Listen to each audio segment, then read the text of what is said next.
Hey guys, it's me, EODGamer here. So let's talk about the two new characters in version 2.4 and which offers better investment value for your account. Is it Yunli, a destruction nihility character? Destruction physical character, I mean. Or is it Jiaoqiu, a fire nihility character? Let's talk about it both. I always like to start things first off with current value because we need to know if we are spending our money, spending our resources that we've hard saved up, what do they do for our account right now and who actually wins in this first category. As with all of our better investment videos, I promise you I'll be like super unbiased, just logical for the entirety of the video.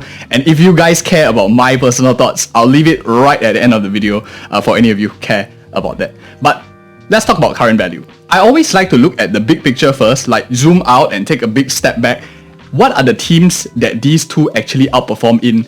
And there are mainly 8 teams in Honkai Star Rail. If you haven't seen the video of 8 teams of Honkai Star Rail, I highly recommend you check it out. I think it's a very good overview of everything. But a long story short, quick summary, there are 8 main teams and Yunli performs or builds your teams around follow-up attacking teams, especially counter-based follow-up attacking teams, and also plays a little bit into hyper carry. Don't worry if you can't like see the colors on screen. There are like some colors for you colorblind folks out there. Nothing changes on this channel, just that a new face is now on the bottom left here. I added that in because you guys requested that I try it out also.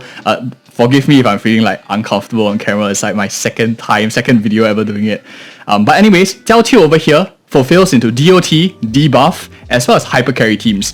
The rule of thumb is you want to try to get as many of these boxes checked as you can so that you can cope with the ups and downs of your Memory of Chaos, Apocalyptic Shadow, as well as Pure Fiction game mode. If you notice, the buffs of the 3 of them tend to rotate into like one of these 3 categories as well. So that's why this theory comes about. But check this video out if you want more details on that. So current value for these two things. The easier out of both of them would actually be a character like Jiaoqiu. Why is he slightly easier to talk about? It's because his value is very tied towards 2 or 3 other characters. Firstly is Akirion. If you have Akirion, his value shoots up very, very strong. He is a very good nihility character, which Akirion really wants. He debuffs the enemies as well. Super strong for a character like Akirion. He has his alternatives. Some of you are like thinking off the top of your head, but we'll touch on that in a little bit in the alternative section. The other category that he ties in very well with and plays very strongly is in a DOT team, or for example, a character like Kafka and Black Swan. Black Swan hasn't had her first rerun yet, so she is probably going to come back quite soon. And some people are actually predicting that because of Jiaoqiu, Black Swan, and Kafka, maybe Kafka might actually be the first DOT character to have her rerun or first ever second rerun in the game. She is a popular character after all and is still decently meta. But we'll see how that goes. That's just like purely prediction. Let's just stick to logical comparisons here. So that is mainly for Jiaoqiu's value in terms of current game state. If you're playing these kind of characters or you like these kind of team compositions, he definitely adds quite good value to your overall account. Now on the flip side of things, Yunli is very, very unique in the playstyle because the only other true like kind of copy of her will be a character like Clara. We'll talk about that in a bit, but she plays into a unique counter kind of playstyle and it requires you to have a little bit of timing. I am an auto battler by heart and it's a bit trickier to fight with a character like Yunli who needs you to like time certain things right, but she deals good amounts of damage, and especially if you pair her with good supports. For example, Lynx is like free to play, so everyone has this character. She actually can do quite a lot if you don't mind a little bit more thinking, timing enemies, knowing when enemies are striking and controlling her that way, controlling the timing of her ultimates. I think that's the main like difference between Yunli as well as like other characters on this list. So that is the main value of Yunli. Other than that, she is probably one of the better characters that can play across all functions. She is a main DPS by nature. She's a damage dealer. Jiaoqiu is more of like a help your main damage dealer do better. So I would say in terms of current value category, if you're a new player into the game, you do not have any other like characters in the team compositions that you have, my recommendation it will be to pick up Yunli first. Of course, upcoming we might have an exciting character coming up that is of wind nature and who knows what. That is also a very strong character, but you still need to have one of each side if you're a super new player. So Yunli is worth considering picking up, especially since she is decent in all the game modes. She's not going to be like specialist and top tier in any of them, but she's not too bad in every single one of them, and she offers a very unique playstyle. New players, I would say, tilt more towards Yunli, consider her a little bit more. For long-term players, you've already been playing the game since like day one, following this channel as well. In that case, I think Jiaoqiu will offer you a lot more value. A lot of people are on the fence of this character right now because of a character like Gui Naifen, the 4-star version of him, and people are like keep comparing between both of them. I'll talk about that in a bit, but in my opinion, new player, current value, Yunli wins. Experienced player, player for a while already, I think Jiaoqiu wins in this aspect. Whether you want to pull for any of them at all, check out all the way at the end. I'll share with you my bias towards the end of the video. But I promise to keep things unbiased and logical. So that is for the current value camp. Now, the other thing that we always want to talk about in the current game state of things is always looking at a version of alternatives. Now, alternatives is also very important because if you already have like one shirt or like one microphone and you need something else, you don't really need an additional shirt, a sweater, or you don't need an additional microphone. You might as well just make do with what you have, unless like the sound quality is absolutely trash, right? Same case for Honkai style characters. Who are good alternatives for these units? Let's start things first, of course, with the easier one before we get into the more contentious one, which is Yunli. Yunli has very few alternatives. If you're talking about playstyle of like counter-based mechanics, really her only competition only alternative is Clara, who offers you that kind of like counter play style, and she works of course well with a lot of the other similar characters as both of them. Some people say it's like power creep and stuff like that, but let's put that aside.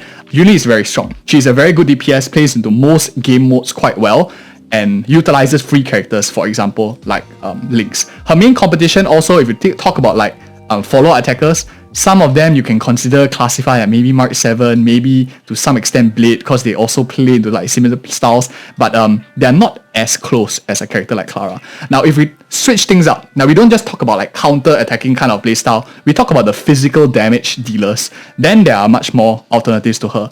I would say Yunli is a hybrid between single target and a little bit of splash AoE as with most of the other destruction characters. So then you come to contest with characters like Boothill, which is very strong. You come to contest with Argenti, who offer a lot more damage. The question then becomes, where does Yunli stand apart other than these like two other main damage dealers? Clara aside, let's put Clara aside. The difference between Boothill, Argenti, as well as Yunli, if you are not counting their appearance, the way they attack, their classification, is Yunli's skills based off of the enemy's speed and how much they attack, whether they splash or not. Boothill and Argenti, on the other hand, kind of scales off with their own speed, like how fast you move, how fast you attack, your stats. That's the thing that matters a bit more. What this inherently means is that if you have more control over dealing damage with characters like Boothill as well as Argenti. Yunli's ups and downs comes also by and large what Hoiverse throws at us in the game. So there's a key distinction to be made. It's not good, it's not bad. I just think that is a notable thing that people might not be often thinking about when they're thinking about how turn-based games works. So that is for alternatives in the two main camp for Yunli, who is the easier out of two to discuss or the less contentious. And then comes the alternative on the left-hand side. Now, easier part first, then we talk about the hard one, which is just the Gui Naifen 4-star equivalent. If we are looking at supports for a character like Akirion, and we take aside Gui Naifen for now, we don't want to get into that deep dark waters, throwing myself into the deep end right away. There are quite few alternatives to a character like Jiaoqiu. Some people, if you have Akirion at E0, you need two nihility characters. Most likely people are playing like Pella, and some people are playing, for example, Silverwolf, some people are playing Weld, and they are not really happy with like the overall dynamics, especially if you are not playing Gui Naifen and stuff like that. What Jiaoqiu offers is 5-star stats. He's higher HP, he offers a lot more, much more good damage application, and also offers you a little bit of damage on the side like DOT.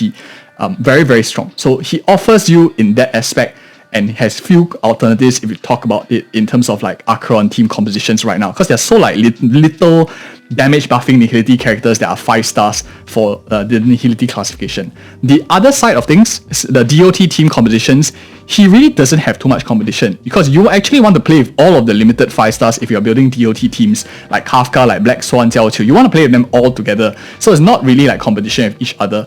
Instead, you're mainly focusing on, do you want to play Jiaoqiu instead of a Harmony character? You could put Esther, you could put Runmi in that. That is where you would think of in terms of the more competition kind of thing. But I think Jiaoqiu is still pretty strong in that sense.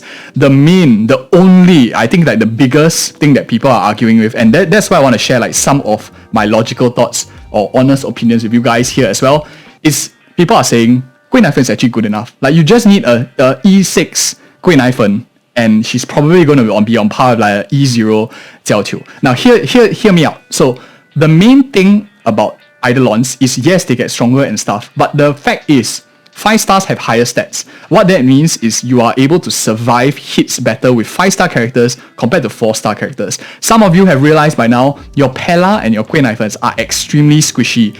If you think back a little bit more, or any of you who have played from the start of the game, Tingyun is extremely fragile. Where's my Tingyun? Is she like thrown, or she's now in abundance for some reason? So Tingyun, if she is here, she's super squishy. One of the most squishiest characters, for some reason gets aggro drawn and stuff like that. But when you switch over to 5 stars, why has no one complained like Robin is squishy? Why hasn't people complained like Ronmei is squishy, Bronya is squishy for those matters? It's because they have 5-star stats. So they take apart a lot of the fundamental weaknesses that 4-star have that a lot of people don't tend to appreciate quite a little bit. We're not even diving into their overall kit yet. But this significant difference of stats is very, very significant for Nihility characters. And why is that the case? Is because Nihility characters in general want to take damage across the board. They don't have someone that wants to specialize in taking all damage, higher aggro draw inherently. So in a team like, for example, like this, with maybe Jiaoqiu, Black Swan, and Kafka, and maybe your support is Ho Ho, there's no aggro drawer here. So all of them want to split the damage evenly if you're lucky and they don't like aggro draw one person for some reason. But by right, all 4 of them should take damage evenly. And if you have one squishy person out of the 4 of them, you have to press that restart button more often than most of the time because of this fact of splitting the damage quite evenly across the board. Now this is of course much lesser in team compositions with Akirion, for example, and which is why I think that the community is a little bit more split between the 2 of them right now, because Akirion team compositions, if you look at it, tend to have a character like Aventurine as one of the characters that is like super high up on the list together with Akirion. And this inherently reduces the downsides of a 4-star character like Queen Ivan, artificially for now, until there comes a better sustained character that maybe increases some sort of damage, some sort of thing, and you want to take the damage across the board. A 4-star actually becomes a lot weaker.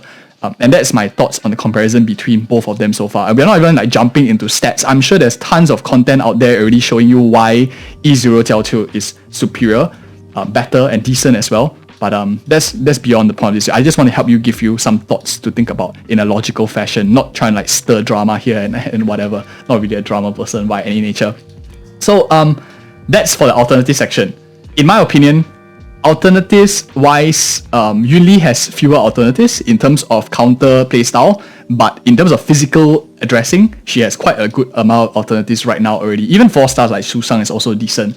Jiaoqiu, on the other hand, if you're looking for nihility buffers or debuffers or buffers to help your Akirion, not too many. I think here I'll put Jiaoqiu as a winner, with the caveat that you like him or play him, believe that he's stronger than a character like Queen Ivan. Of course, Queen Ivan is like $200 cheaper, right? One whole limited character. So that is not priced into the fact yet. But that's besides the point of this video. We're not comparing both of them here. So alternative section aside, now whenever we talk about current value, it's very important for us to at least take a glimpse of the future. There is no point just thinking about what it does for our account now, and then 6 months later they become obsolete and then power crap to oblivion.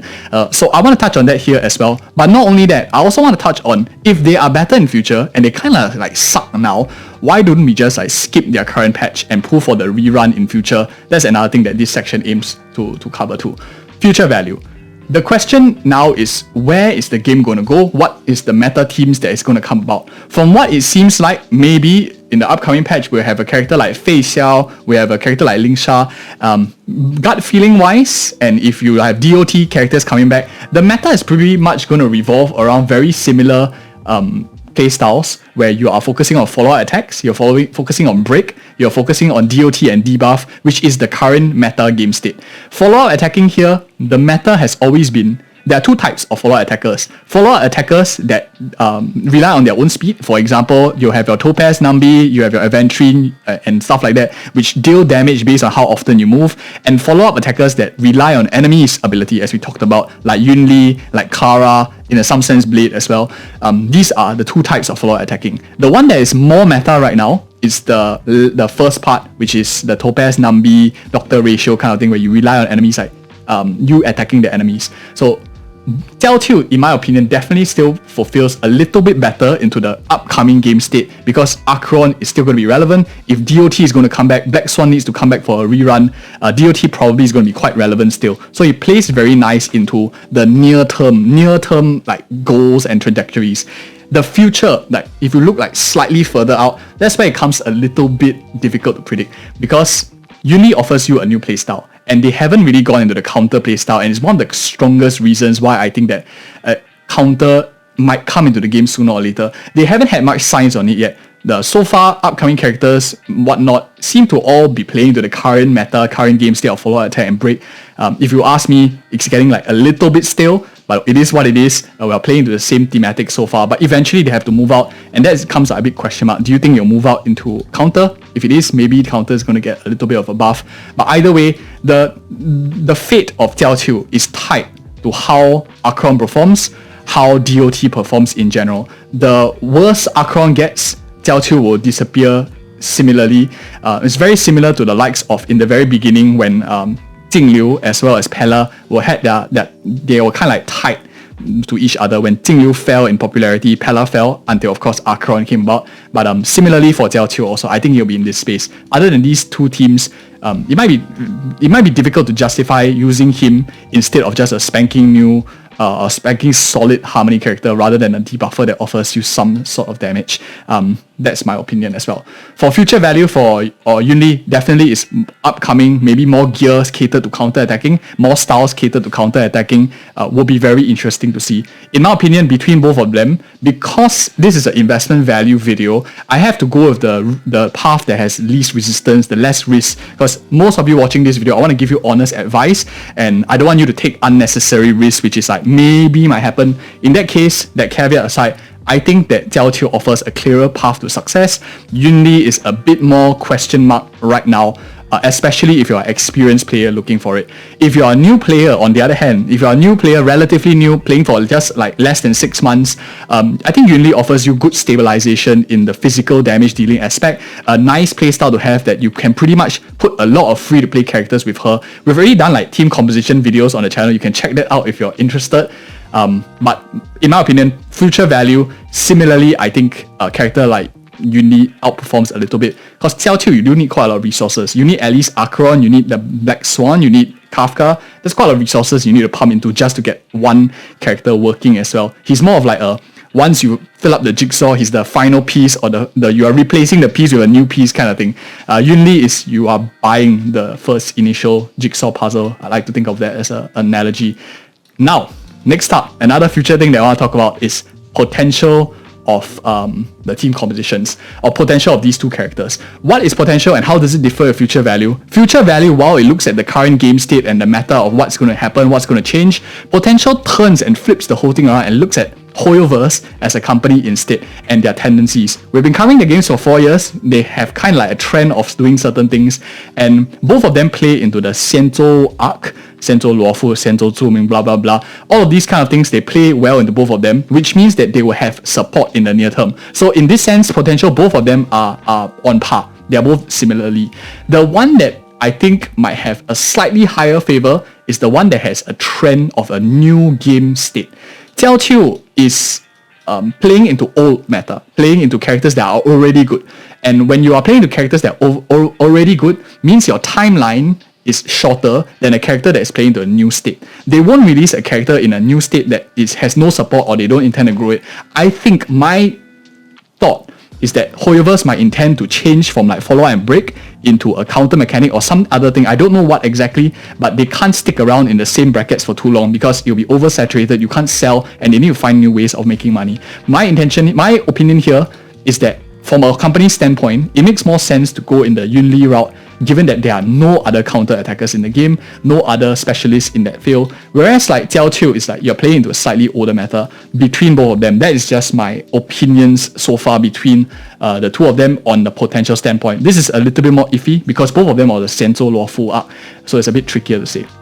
The last but not least, of course, is the free-to-play kit.